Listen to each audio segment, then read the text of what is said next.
Murphy at Murtech.com with your daily news update.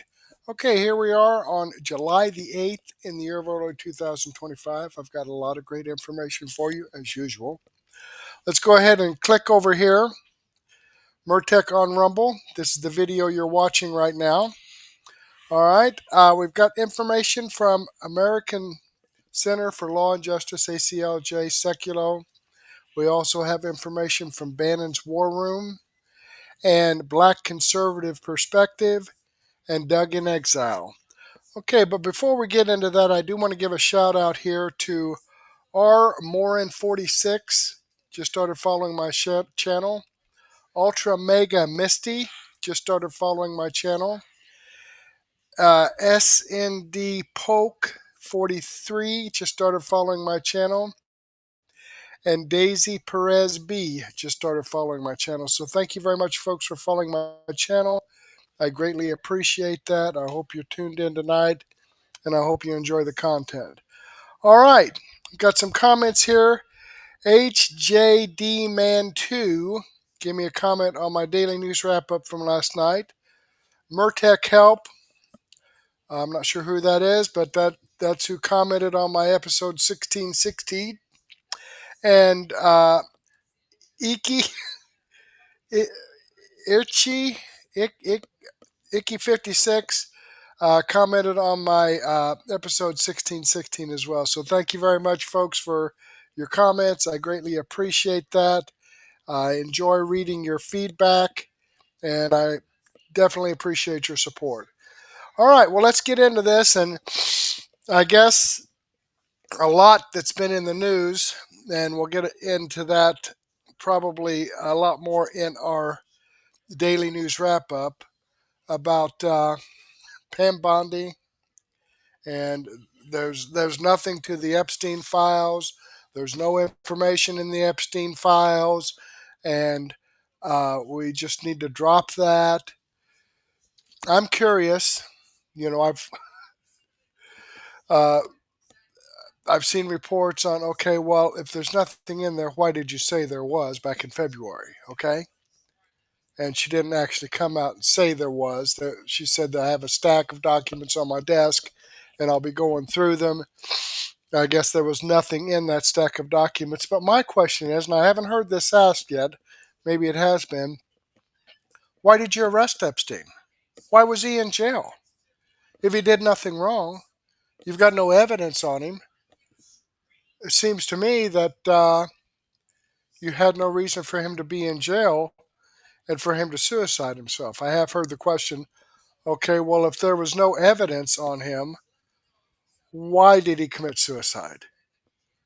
I mean, he's been through this before and got a slap on the wrist, so this is nothing new to him. Being in jail shouldn't have been that traumatic. If there was nothing on him, why did he kill himself? Okay, and then my question is, there was nothing on him, why was he even in jail? Big questions. Okay, now that I've got that off my chest, let's go ahead and see what ACLJ Sekulow has to say on major lawsuits begin against Big Beautiful Bill. Okay, so we have a bill. It's not an executive order.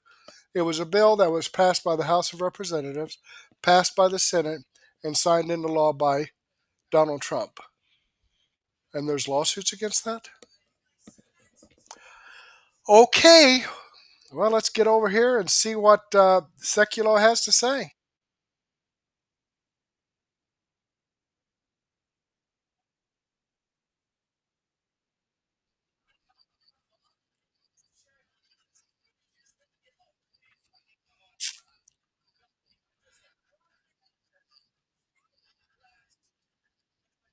Elements in every kind of bill like Let me back this up here just a tad. There has always been the conversation of what it would look like if the government defunded Planned Parenthood, stopped funding Planned Parenthood. It's been a campaign promise, I feel like, from multiple different presidents, one of the ones that has been one of the more difficult ones to actually get done. But now, thanks to the Big Beautiful Bill, whether you like it or not, I think everyone can kind of have an agree to disagree moments in every kind of bill like this. this is one of those positives, is that his Planned Parenthood, at least for the next year or so, has been or will be defunded. But now Planned Parenthood has responded. They say that they're going to be suing the Trump administration, of course, and going to court, but that it's an unlawful and targeted attack. Here's the thing I think that we've got to kind of remind people about the victories and how they've kind of build upon one another.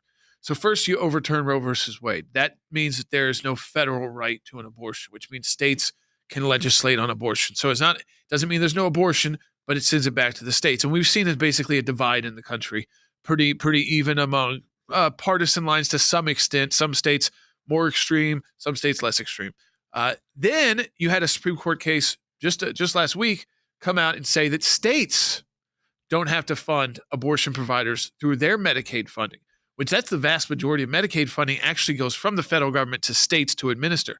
And what this does is says through this funding bill and through this legislation, the states won't even have to make that decision because no money for this set period of time, and then Congress will have to come back, but for this set period of time, no money can flow through Medicaid to any abortion provider. So this is why for Planned Parenthood, we've talked about that's the $400 or $500 million a year that we've talked about being up against when we take on these kind of groups. But those victories upon victories and battling it out for years, they build up upon it. They're going to file a lawsuit arguing that the defunding of Planned Parenthood through the Big Beautiful Bill is unlawful, as they call it, a targeted attack. It's going to be interesting, Jordan, to see what claims they make in this lawsuit, especially in light of the Supreme Court decision just about a week and a half ago, which paved the way, saying that Planned Parenthood couldn't sue states for excluding them from the Medicaid program. That's exactly what this kind of does on a federal scale, is that federal dollars through Medicaid can't be going to Planned Parenthood. At the same time, Planned Parenthood is calling this a backdoor abortion plan, which I think reveals a little bit of the whole game. Years, yeah, they're finally agreeing with us, but they're now arguing that that's why you can't defund them. So what do you think they're going to even try to argue in light of what the Supreme Court said at the state level? How are they going to try to wiggle their way out of that and say, well, federal level, this is clearly illegal and targeted? Yes. So I think the argument is it's a targeted, focus on Planned Parenthood because they do also provide abortions. So they're going to have to make that argument in court, which they don't want to make in public, which is that none of this money is supposed to go, not a single dime, to go towards any abortion at all, any kind of abortion procedure, any facility at all that would actually do the abortion. So you've got to have some separation there. But when they're fundraising and when they're speaking to the press, it's all about they're defunding Planned Parenthood as a backdoor abortion ban. So what are they saying? Well, if you don't give Planned Parenthood money, you are defunding the abortion industry. And for so long, the argument that they would make to the American people and in Congress was, don't worry, if you oppose abortion, it's okay because that money's not going there. They've now switched their argument to, if you take away our money, you're taking away abortion. Now, some of that is where the debate has changed, but it's also the real clear admission of what we've been saying for 3 decades, which is that every dime that goes to Planned Parenthood is another dime towards abortion, and it's $500 million a year. And so that's why they're having to immediately take this kind of action. And I have to actually applaud the House Republicans who took this vote and the Senate Republicans who took this vote under some significant pressure, because we've seen the backlash against the pro-life movement. A lot of people don't like the idea that their money and their taxpayer dollars would go to provide abortion services. But then when we actually saw Roe versus Wade get overturned, and these were no longer ideas or theories that we would like to do, but they were actual, real, we could actually basically defund Planned Parenthood for real and see the impacts of that. There was a panic, and I think that the PR campaign run by the abortion industry was a lot more organized because they are trying to save a business. Whereas we're activists and interest groups, they are saving a over $1 billion a year business, and their business is abortion. They don't make money off of giving out birth control. They make money off of abortion procedures, whether that's being refunded by Medicaid, like $500 or $600 a time, or being paid out of pocket. And look, I don't want to put any other organization like ours on blast, but also understand this. We've been fighting for this for 35 years. And when Roe versus Wade got overturned, we were very excited. When these things happen, we're very excited. these are positive movements. Now, of course, you have to be able to fight back. But you know what? A lot of other organizations, again, not going to name names, call names, they saw this as a panic moment for them as well, because pro-life movement has been something they've been able to fundraise on for years and years and years. And what happens if there's no abortion? Then all of a sudden there's no campaigns. What are they going to do? Well, we said, I sat in a room with our team and said, listen, we know this issue is going to be changing. How do we make sure that you are staying informed? Because it doesn't go away. Now, it has been hard to convince people, to explain to people that just because Roe versus Wade was overturned doesn't mean abortion doesn't exist. In fact, it does in maybe even a more extreme sense in different areas, different states.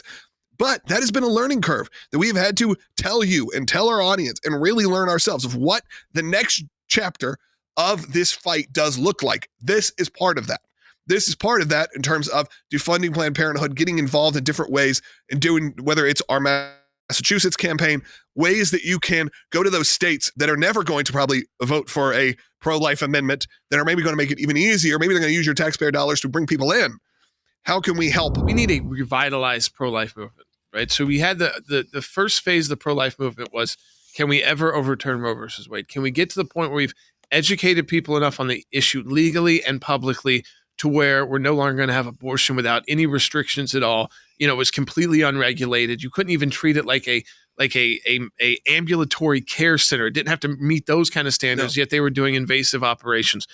We saw the horrors that came out of a lot of the exposure that the Planned Parenthood received because of the way of new media access, because you got to cut through the mainstream media who was so in the pocket of Planned Parenthood. And then we saw the overturning of Roe versus Wade. We had Dobbs. And that's when you need round two. I said the fight was going to get harder because now we have to take it to states and educate people who in the past it was easy to say you're pro-life and basically say, oh, I'd love to take this action. Let's do this action. But you know, either it wasn't going to get through Congress to a president's desk or it was going to be overturned by a court very early. And so it was a lot easier to say you were part of the cause when you weren't actually inflicting any pain on the abortion industry. And now that we are, we have to have a revitalized movement in our country, which understands this fight is just beginning. It's the new round. It's a new round, and they've still got $1 billion in the bank. Pretty amazing, folks. Pretty amazing. Let me go ahead and click on this Rumble link and show you that this video does come from American Center for Law and Justice. I'm following the channel. I've given them a thumbs up. I hope you do the same thing for me. All right, let's jump back here and see what's next on the agenda. Bannons War Room. Geoengineering. We've been talking about this for the last couple of days. You know, cloud seeding and chemtrails and things of that nature. Geoengineering, is it real? Ben Bergquam questions Ted Cruz on if Texas disaster was by design. I wonder. Well, let's jump over here and see what that's all about. Ben, great questions. So keep it simple for me. Where are we on the math here? And it sounds like, correct me if I'm wrong, he said there are a lot. I guess there's still a lot. Obviously, the scale of this is so big. It's hundreds of miles, square miles. It's so enormous. Even as the crow flies, I think they got 100 miles of river. And as it goes back and forth, it's, 150 or 200 miles of river. Right? So it's massive. They're actually asking for volunteers that come in groups, not onesies, twosies. If you're kind-hearted and want to do something, don't run down there and volunteer because it just organizes too much. But if you have one of these groups, like we've had Doc Chambers and some of these other groups on the show the last couple of days, those are the types of groups they want volunteering. So talk to me about the response to your first off, the count itself, if you can break it down, then the answer to your question. Maybe the answer to both your questions, because they were the two best questions that were asked once again at the entire press conference. Yeah, so just breaking down the numbers, and thank you, Steve. Breaking down the numbers, it's 82 total dead. We've got 55 adults, 27 children, with 10 still missing from Camp Mystic, including an additional one counselor that's still missing from Camp Mystic. In regards to the first question, and this is 3 days in, and I have not gotten, other than the first day off the record, I did get an estimate on what was missing then. But I think it's telling when I gave an option Are we talking dozens or hundreds? And his answer is a lot. I think if it were closer to the dozens, you would say, dozens. If it's more than that, yeah, I think you can, that's all speculation, but you can read between the lines on that. No, but Ben, So Ben, that's Ben, Ben, where Ben, we're Ben, at. Ben, hang on, Ben, hang on. Go back to that. That was key. The way you asked the question, dozens or hundreds, was perfect. You framed it perfectly. And he had the option of saying dozens, and he didn't choose that. He said a lot. That means this tragedy, we're just at the beginning stages of understanding the scale of this tragedy, correct? That's correct. Yeah. And if you're, just based on sociology, psychology, when you answer that way, you're leaning towards the higher number. So again, I don't want to speculate any further than that, but yes, it's going to be bad. It's going to be really bad. So we're at 82 now. Who knows where that number goes to? But again, this is one of those things. Our message is continually to pray. I think it's important. This is, I can't, as a dad, you're a dad. I've got 3 daughters. I cannot imagine what these guys are going through. And so that's job one. And I agree with them 100%. Okay. After we get through this, and we will eventually get through this. Yeah, no. It becomes, but hang on. Don't leave this topic. Don't leave it. He then, earlier, they coupled with the first time I think I've heard it, and I think I've been on all these, they actually had a request for volunteer groups to help. It sounds like on recovery, maybe at the end of rescue, but on recovery. And they said, you can't come as individuals. We need you as groups. Is that tied to potentially the not dozens, not hundreds, but a lot, that they really need a much bigger group of individuals and some of these qualified teams like the Doc Chambers of the world and people like that to actually help them on the recovery part of this? Well, it's twofold. Part of it is they just don't want every Joe Schmo off the street coming in and saying, hey, I'm here to help, and then trying to connect them. Everybody that's going out is already in a team. So if you're having to figure out John Smith who comes in and Jill Smith who comes in and figure out what their qualifications are, what their background is, and then trying to tie them to a team and find out what those assets that team needs, do they fit in that team? Very, very difficult logistically. If you come in as a team, they know, okay, this is our team lead, this is our comms, this is our swiftwater rescue, this is, we have our team built for this task. It's a lot easier to say, this is our need over here, and deploy them immediately. So there's part of that, but there's no question about it. I mean, I'm watching the teams now go back as the water levels are dropping. They're going back and rechecking, and they're finding bodies up in trees. They're finding bodies in cars that were submerged. It's a massive geographic area. So yes, I think it's twofold. It's one, to make sure we have competent, qualified people that we deploy, but it's also, it's a major undertaking. And we're here in Kerrville. This is every river, every tributary you go for 50 miles in all directions. It had a similar situation, and we just had flooding last night again. So you compound the difficulty of the terrain, the difficulty of the rain and the environment, on top of all of the other crap that they're having to deal with. And like you said, just these idiots calling in. They want to make sure anybody they send out there is qualified, but it sounds like they're still new. Yeah. Well, let me just give you an anecdotal evidence. I was at one location yesterday where there was a car. They thought there might have been a body in it. It took 20 minutes to get a fire team over there, a rescue team, to actually start digging through the car. So they are limited in some sense. You can't have everyone everywhere. So they do need more, but they want to make sure that anyone that comes is qualified. About what he said as an aside about the reason the parents, the names can't go up, is people are calling them and saying, we have your child, we found your child, but we need money. Or people are saying, I've had a spiritual vision, I'm a prophet or a prophetess or whatever, and I've seen your child. How prevalent is that? You're there with the inside details. How prevalent is that on these parents that are dealing with the worst grief any human being could have, sir? I don't have numbers on, how often that's happening, but it just points to the depravity of this generation of our society, of the good versus evil. Those are demons. Anyone who does that is a demon from hell. But I did meet with some of the reunification folks that are running the reunification operation downtown. In fact, they were the ones that were running the fireworks display and show. They do it every year.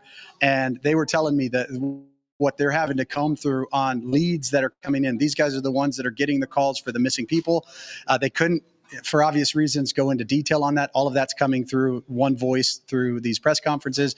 But they said there is a lot of garbage that's coming in. And some of it's well-intentioned. You have people that see something, that want to help. They want to be, they knew that their cousin was out here, but they haven't talked to anybody since. But they think their cousin may still be missing. They haven't done the research to figure out. And so they're just getting all kinds of calls. In regards to the demons that are calling these people saying they got their kids, they found their kids, I don't have numbers on that. All I can say is they deserve a place in hell. Talk about Ted Cruz is the answer to your second question, sir. Yeah.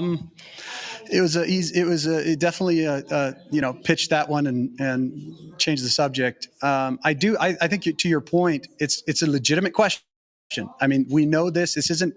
When they started talking about this, you and I are kind of on the same boat on that. I had friends 30 years ago start talking to me about chemtrails, and I'm like, okay, and well, now we know that geoengineering is a real thing. Farmers use it in areas of low water yields and low growth yields to help with their farms. And so, and I think it's especially a reasonable question this year when they just came out of a big drought last year in this region where the river dried up. And so you think, okay, what are those farmers using? We know Rainmaker works here. We actually can go to NOAA's website and you can get the maps of where they're using these precipitation increases and where they're spraying, and you can go and see that. And it happens to be in this general area. And so there's a reasonable question to say, we're not saying that caused it, but did that have an impact? Was there any direct correlation from that to then this massive weather system that happens to come up out of nowhere that no one was forecasting? And if we even know the outside consequences of this geoengineering, if we can't predict the weather next week, how can we then be sending these guys up there to do this? And not knowing the ramifications or the outcomes. I think that's a legitimate question. It's kind of frustrating he didn't want to answer that. It's not just a legitimate question. Quite frankly, right now, it's going to be asked. Ted Cruz and shilling for big tech again, Palantir and these guys. I'm sorry, dude. And to stand up there in front of that and say at the time, and then give me go hug your children, the Ted Cruz go hug your children, not going to wash. You're a pimp for big tech. We saw this in the AI. You're pimping for Palantir and all these companies. Not only is it reasonable, we don't need permission to ask a question. We're going to ask the damn question. And I say this as someone that has the engine rooms of the war room that have been in my face on chemtrails and in my face on bioengineering. I keep saying, no. We got too many other things. This situation, it's one of the top questions you need to get into like immediately. Also about the whole chain of command and all that all has to be done. But this thing has got to be like, okay, let's go back. Let's look at the patterns. What were you doing? And I realized you were doing it for well-intentioned. Low yield, you need rain. It's West Texas or not in the hill country, West Texas. But no, we got to go through the whole thing. And Ted Cruz, we're going to go through it. You're not going to do it. That's a CIA deep state kind of misdirection play right there. Go hug your children. Well, we can do two things at the same time. You can hug your children. And you owe it to those little girls to look at all the evidence of everything associated with this. They deserve that. Their lives snuffed out at 8 or 9 years old. And you're going to sit here because big tech may be involved in some way. And no, we're not going to look at no, sir. That's the controlled opposition of the Republican Party. And that's why this country's in the frickin' mess it's in. And no, we're not going to play by your rules. We saw what you did on artificial intelligence and the shill you were for big tech, you pimp. Ben Bergquam, where do folks go to get you, sir? You're going to be covering this nonstop. All right, I'm going to go ahead and pause that there. I don't think he's a fan of Ted Cruz. No, I don't think Steve Bannon is a fan of Ted Cruz I just get that feeling. But yes, this is something, he talked about how his crew is always talking to him about bioengineering and chemtrails. Yeah, I think that's something that should probably be covered a little bit more than what it is. What is the shit that they're spraying in the air? And yes, this goes back 30 years. It does. It's amazing that there hasn't been more conversation about that. It's unbelievable. My mother told me when I was a kid that when people try to screw around with Mother Nature, it always turns out bad for people. All right. Well, let me click on the Rumble link here and show you that this video does come. Hang on. Show you that this video does come from Bannons War Room. I'm following the channel. I've given him a thumbs up. I hope you do the same thing for me. All right, let's jump back here and see what Black Conservative Perspective has to say about Joy Reid freaks out over Trump rigging midterm elections against Democrats to be president for life. Oh, the Trump derangement system. But I'll tell you, the only thing that he needs to do is make sure that these elections are fair and honest and there's no corruption. He doesn't have to rig them. All he has to do is make sure that there's no corruption in these elections. And I think the Republicans will come out just fine. All right, let me go ahead and share this screen here and see what they're talking about.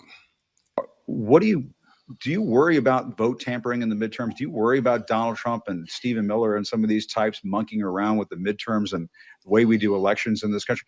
I mean, with what they're trying to pull these days, they don't want accountability. They don't want Democrats getting the gavels in the House and the Senate, be able to hold hearings and start impeachment proceedings and so on. I mean, you worry about that, James? In the short word, yes. In the longer word, very. Okay. And I don't put anything past him. Nothing. To try to call the election off, to do anything you can. He can think of things like that we can't, because we're not accustomed to thinking like that. We always assume there's going to be an election. In your case, how do I cover the election? In my case, how do I affect the election? And we don't think about it. This is a whole new thing. People come to me all the time and say, James, I'm really scared. I said, you should be. You have every reason to be scared. Don't kid yourself. This is scary shit. That's really scary. Yeah, really scary. Yeah. And he's already tried to steal one election before. So, I mean, what's to say he's not going to try to steal more? This will even be more, because he's seeing this coming. He's going to see this coming. And he's going to try to think of something to extricate himself. Boy, oh boy, oh boy, oh boy, oh boy. So we got to talk about fire. MSDNC propagandist Joy Reid, who has gone full blue and on, okay, with a new election conspiracy theory that is being pushed on the left, right? Very heavily on the left. They have basically already waved the white flag on the midterms and possibly the 2028 elections, because these people are pushing the blue and on conspiracy that free and fair elections in America are over, right? It's over, okay? And that there may not be a 2028 election at all, that President Trump is going to be president for life. And again, this is something that they're pushing on their platforms. And I think partly because they need to say crazy things in order to get views, right? But also on top of that, they might legitimately be this Trump deranged. Cooking with gas. James Carville, you were on my old buddy Jim Acosta's show, and you said, hey, people tell you they're worried about the midterms, and you say you should be, because there's a good chance that Trump will try to pull something. What do you think is going to happen? Well, I don't know. What I think is going to happen is Virginia and New Jersey are going to be Democratic blowouts. And I think he's going to read the election. By the way, there are more people that live in Virginia and New Jersey than live in New York City. And we ought to talk also, we talk about things that happen in New York City. We should talk about we got sterling candidates also in Virginia and New Jersey. And I think he's going to see that this big, beautiful bill is about 25 points underwater. It's going to be 30 points underwater. He's going to see a massive defeat coming, and he's going to try to do anything he can to extricate himself from that defeat. And I would not put it at all past him to try to call martial law or declare that there's some kind of national emergency in the country or anything like that, because the hoof prints are coming. You can hear them, and they're going to get a shellacking in November of 2026. Bill O'Reilly, do you believe the President of the United States is capable of such perfidy as suggested by James Carville? Well, after hearing Carville, I'm buying a condo in Luxembourg tomorrow. I'm getting out. Martial law, my God. You're going to have tanks in my driveway? No, I don't believe that will happen. I'm willing to bet James 18 muffaletas that there will not be martial law. I'll throw in some crawfish and whatever else he wants. And this kind of, I don't know, scare tactic, would that be it? I'm not scared. Maybe Stephen A's a little scared. He's got a little perspiration there on his forehead. But I'm not worried about cheating or anything else. I think that the economy will dictate who wins. Life can change in an instant. One moment you're fine, the next, well, everything is different. You're left with questions, with pain. Okay, he's actually doing a commercial here, so let me go ahead and get past that. Today, here we go. This to me sounds like Democrats, or at least liberals behind the scenes, they're dejected, right? That they do not have faith that they can actually beat Trump and that they can beat Republicans. So they're basically waving a white flag and saying, well, the elections are rigged anyways. And if that's what they want to believe, then hey, right, be my guest, because they keep claiming that, well, Trump's going to lose because his bill is so unpopular, which, by the way, it's complete and total nonsense, right? The bill is, quote unquote, unpopular because the media has done nothing but cover it negatively, right? I mean, when you talk about 24/7 negative coverage, yeah, of course the bill is probably going to be unpopular when people are just saying nothing but bad things about it. And a vast majority of people don't even know what's in the bill, okay? They don't even know what's in the bill. So, I'm not saying the bill is perfect, but I'm just saying that judgment of the bill comes later, not now, because nobody knows exactly what the effects are going to be of the bill. Okay, we just have to see how it plays out, and that's going to determine whether or not the bill is a failure or successful. Okay, hopefully in the short term, the boost to the economy will help the Republicans going into the midterms. But they also said that the Tax Cuts and Jobs Act was also terrible legislation. But it turns out that actually was not terrible legislation. That was great legislation. And we've seen this play out before, right? So, again, I just think that what Democrats are doing at this point is that they are making up excuses for why they're likely going to lose, okay? That's what they're doing, because you can say what you want about the big, beautiful bill being, underwater. The whole Democrat Party is underwater, right? Have you seen the Democrats and their approval rating lately? Yeah. So without further ado, let's get into Joy Reid going full blue and on here. Whenever Democrats say to me, this is the reason we have to coalesce for 2026, I always add to the end of that sentence, yeah, assuming we actually have free and fair elections. I think it's insane, honestly, to just assume we're going to have normal elections next year. I don't assume that because these Republicans, let me give you an example. 16. Well, wait a minute. First, I guess I need to know what her definition is of elections. Does that mean that you can allow illegal aliens, non-citizens of the United States, it's okay if they vote? Is that what she's saying? Some of these states where you can register the same day as you vote, it's okay if you have a bunch of flights come in from China or Iraq or Russia, and these people come in and register and vote that day and then fly back home. Is that okay? Is that what she means about, a fair election? What the frick is her definition of a fair election is what I'd like to know. It's just spouting shit off the top of her head that has no meaning. House Republicans, okay, wrote down and signed their names and signatures saying that this big billionaire bailout bullshit bill is going to hurt. That's exactly how you should call it. Yeah, it is going to hurt their own constituents. They said it. They wrote it down. They said this bill is an abomination. It's going to hurt our people. And then all but one of them voted for it anyway. The only one who didn't vote for it, it's not even as if he was courageous enough to vote no. He just didn't vote at all. So what we you had Lisa Murkowski, who admitted that this bill is going to gut the very heavily. It's one of the top 5 states for the number of Medicaid recipients is Alaska. Louisiana's number 1. West Virginia is in there as well, but Alaska is way up there. She admitted this was going to gut her people, tried to get a fix for them, didn't get it, and still voted for it.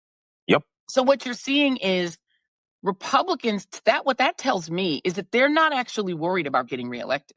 If they feared being reelected, they would not vote for this bill because they know it's going to devastate their states. Mainly rural red states are going to get devastated. New York will try to take care of its poor. Maryland, California, blue states, Vermont will try to take care of their poor. They won't let their poor die the way that they will in red states. Louisiana, Mississippi, they're going to get devastated, red states. To me, the fact that Republicans are still voting for the bill tells me that they're not actually... Why does she even care? I mean, if Republicans are going to knock off Republicans, you would think that would make her happy. Because that would mean less Republicans get... So why is she so bent out of shape about this?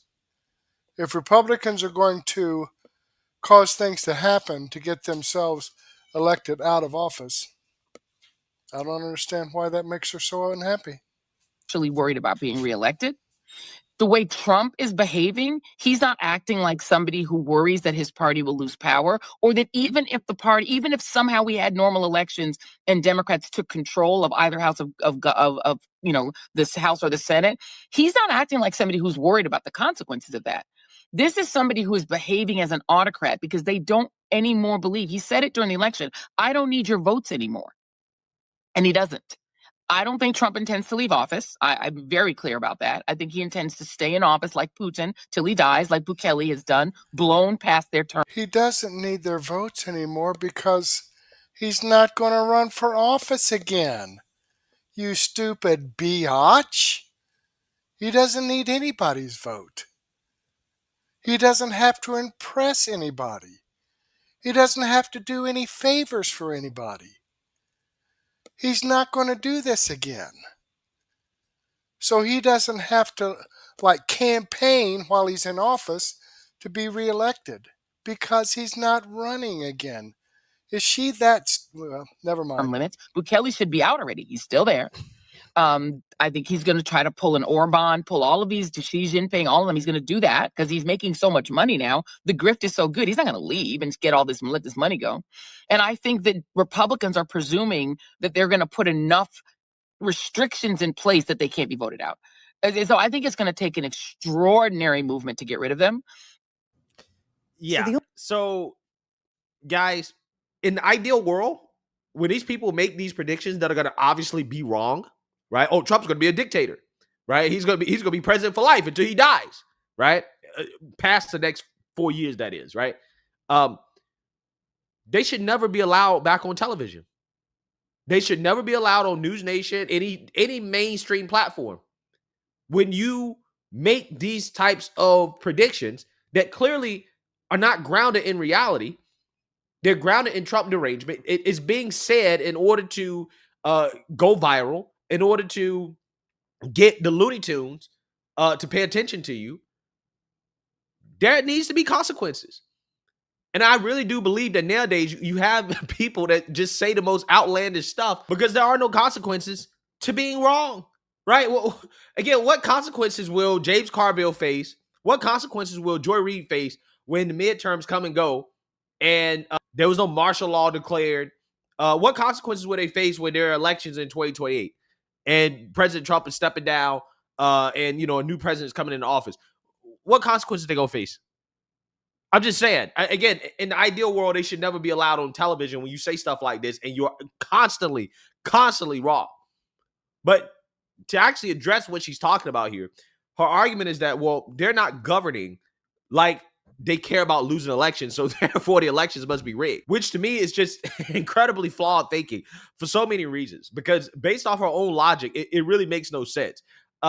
She fails to understand that if President Trump actually wanted to stay in office forever, right, in our country, a country where we're used to elections every 4 years, in order for him to actually do that, he would have to have the approval of a vast majority of the American people in order for him to make that happen, okay, without there being a full-blown civil war in this country. She cites Nayib Bukele as an example of somebody that should have been out of office, but he's still in office. Well, why is he still in office, Joy Reid? He's in office because his popularity is through the roof, right? Because the people have said, no, yeah, you can be our king, right? You can be our king because you've turned our country from the murder capital of the world into one of the safest countries in the world. That is why he's still in office, right? So according to her own logic, it doesn't make sense, because her logic basically relies on this idea that President Trump is signing on to a bill that's so unpopular, it's going to hurt his own people, but it doesn't matter because he's going to stay in office. But he can't stay in office if bill is so unpopular that people reject him. His own people reject him. He can't stay in office if the people do not approve of it, right? If a vast majority, an overwhelming amount of the American people don't approve of President Trump being president for life, it's not happening, right? It's not happening. And even if they did, there's no constitutional mechanism as of right now for him to continue to stay in office. I think the real reality here is that President Trump is governing like somebody who knows that the next 4 years are his last 4 years, and that he has to push through as much of his agenda as possible before the midterms, because we don't know what's going to happen in the midterms. And if it's not accomplished before the midterms, then there's no guarantee it will be accomplished after the midterms. So yeah, you got to basically, get everything that you can get passed before then, right? Do everything that you can possibly do before then, in order to secure your legacy. That to me seems to be how President Trump is actually governing, right? That to me seems to be a more logical explanation for what we're seeing here. So just the fundamental basis of our argument here, it makes absolutely no sense to me whatsoever. The reality is that these people are coping with the fact that Democrats are so unpopular that it is likely that we're going to see a bucking of the trend that tends to happen, which is that in the midterms, the incumbent party, right, the party in power tends to lose power in Congress. We may see a bucking of that trend due to the fact that Democrats are so unpopular. And also on top of that, I think that contrary to what these people claim about the big, beautiful bill, I think that the pros are going to outweigh the cons. And I think that the short-term growth from this bill is going to help Republicans in the midterms. I think most people are going to realize that all the fear-mongering about the bill was just that, just fear-mongering. And if Republicans expand their majority in the House, okay, and they keep the Senate, which is very likely they're going to keep the Senate, even though the Senator Tom Tillis from North Carolina retiring is kind of a big deal due to the fact that seat actually is probably a swing seat, okay, and we're going to see, okay, if Democrats have a chance to win that seat. But regardless, it is likely that Democrats won't gain any ground in the Senate, okay, and also on top of that, when it comes to the House, they could take back the House, but it's going to be very close, right? If they do win the House, it's only going to be by a razor-thin margin. That's the likely outcome for Democrats, okay, as of right now. I personally think that they're doing so bad that it's probably likely that Republicans are going to keep the House and keep the Senate. And again, they're already making excuses.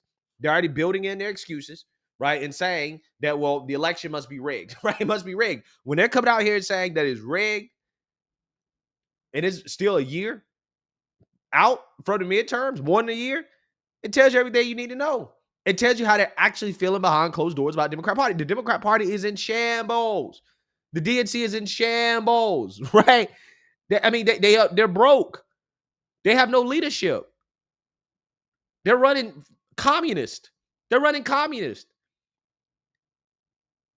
So, again, what this really tells me is that behind closed doors, these people feel hopeless. They're dejected. So now they're basically saying, well, the elections are rigged anyway, so who cares? And if that's what you want to believe, cool. Be my guest. Yeah. Believe that, Joy. So why vote? If you believe that the elections are rigged, then, why vote, right? Why vote? Why show up to the polls if it's rigged? If they rigged it anyways, Okay. Because again, according to her, the big beautiful bill is so bad, it's going to hurt so many people that must mean that the elections are rigged, right? Because there's no way they can win fair and square because of this bill, right?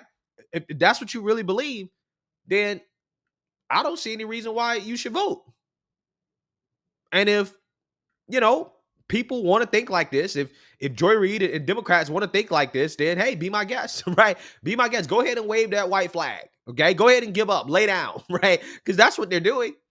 That's what they're doing. Already a year out, they're already laying down. Saying, oh, we lost, right? We lost because it was rigged, okay?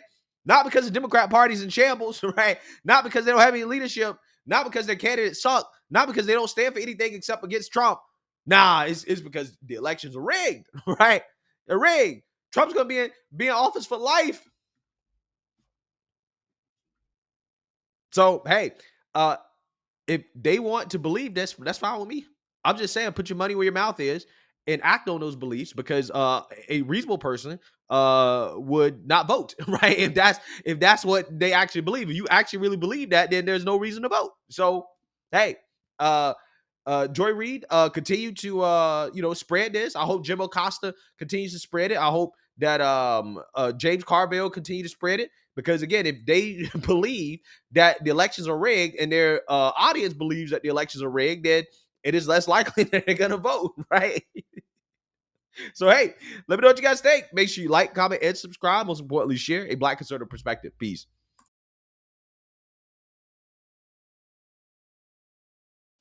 Okay, let me go ahead and pause that there and click on this Rumble link and show you that this video does come from Black Conservative Perspective. I'm following his channel. I've given him a thumbs up. I hope you do the same thing for me. All right, let's get back here to the description box, and we're going to move on to Doug in Exile. Now, he's going to be talking a little bit about this Bondi and Patel and Bongino. Trump, Bondi, Patel, and Bongino have tough news for MAGA. All right, well, let's get his perspective on this.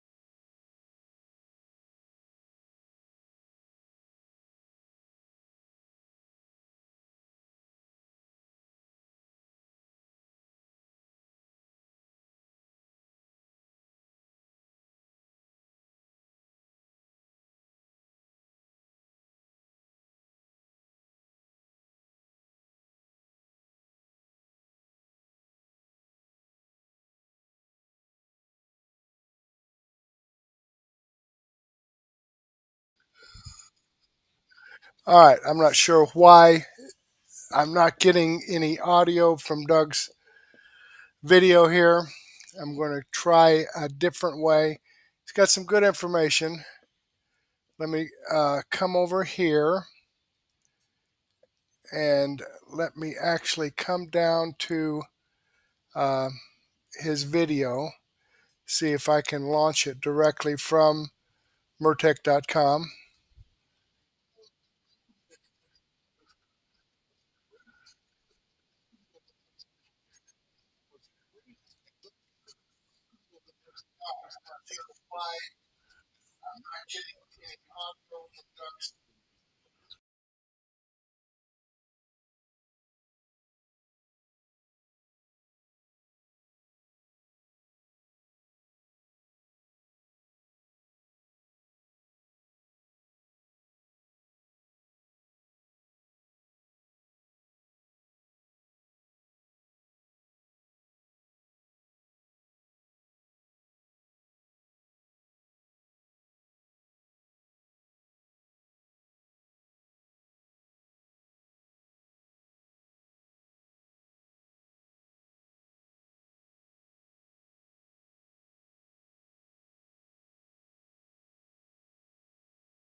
All right.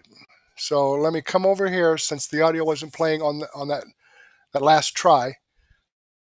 Let me come over here and launch it again directly from the description box and see if I can get it to play from here.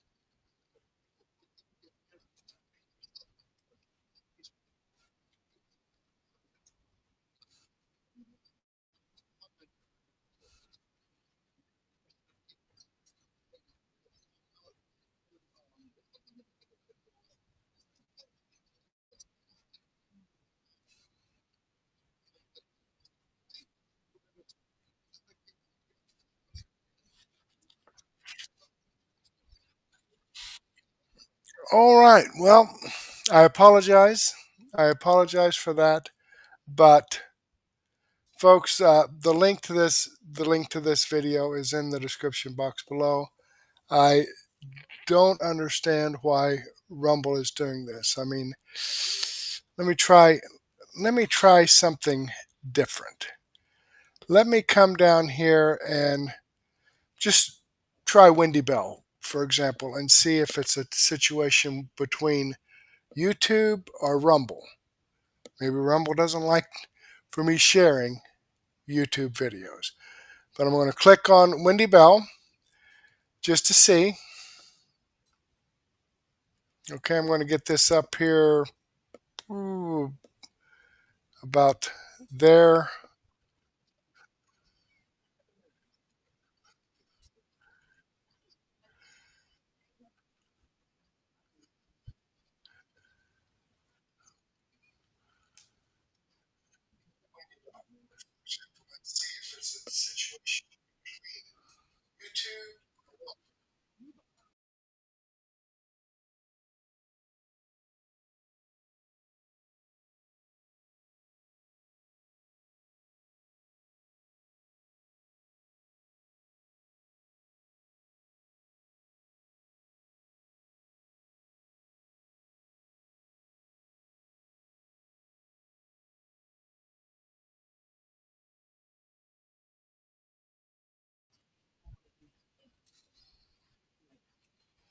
Okay, well, I guess my audios with sharing these videos are just gone. I don't know. It's surprising to me. Maybe I'm overloading the system. I don't know. So I do apologize. Um, I'm going to still try to get my daily news wrap up put together. The videos that I did share with you here are videos that come directly from the producer. Okay, I don't get any commissions or royalties for sharing this information out. So, but I do get the satisfaction of sharing this information with you. Again, I apologize that I couldn't get the audio to come through on this stuff, and I apologize that it takes so long. I mean, there is a delay here between my real time and the time it actually gets broadcast out, about 30 seconds or so, which 30 seconds of dead space in a video is not good, okay, to say the least.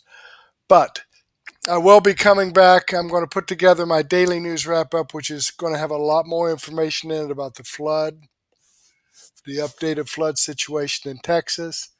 Also, it's going to have more information in it about Bondi, the Bondi situation in Epstein. It's still amazing to me that there's nothing here, nothing to see here, folks. Well, then why was he arrested? Why was he put in jail? If there's nothing, I'm totally freaking baffled. If there was nothing, no evidence against him, why did he commit suicide? If he did, that's another answer that is questionable.